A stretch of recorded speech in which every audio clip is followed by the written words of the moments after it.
في هذا المقطع هنتعرف على نوع جديد من الدوال، وهو الدوال المعرفة على مناطق بيزوايز فانكشن. يعني ايه؟ الدالة اللي يكون مجال تعريفها مقسم الى اجزاء، وفي كل جزء شكل الدالة مختلف عن الجزء اللي قبليه. مثال، لو انا عندي اف اوف اكس بتساوي الشكل اللي قدامنا ده، يبقى المجال هنا متقسم الى 3 اجزاء. الاول لو الاكس اقل من 1. يعني ايه اقل من 1؟ يعني من سالب ما لا نهاية الى 1. قيمة الدالة بكام؟ بواحد. يعني لما نيجي نشوفها بالشكل ده كده، ده 1، يبقى الدالة قبل الواحد كده قيمتها بكام؟ قيمتها بواحد.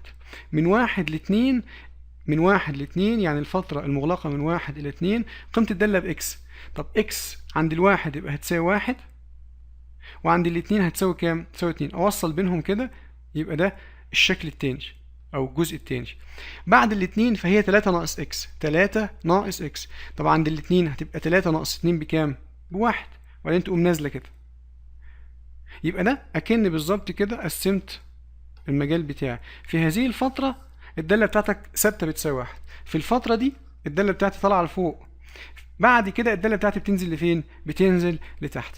يبقى المجال هنا مقسم ل3 فترات زي ما شفناها. طبعا دي من 2 إلى ما لا نهاية، وبالتالي يبقى المجال بتاعي هو عبارة عن اتحاد كل هذه الفترات اللي أنا أقدر أقول عليها اللي هي مين؟ R.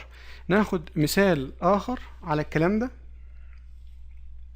لو أنا عندي ال h of x معرفة على فترتين بس. الفترة الأولى لما ال x تكون أصغر من الصفر، يعني من سالب ما لا نهاية إلى صفر، قيمتها بواحد. وفي الفترة من صفر إلى ما لا نهاية قيمتها بكام؟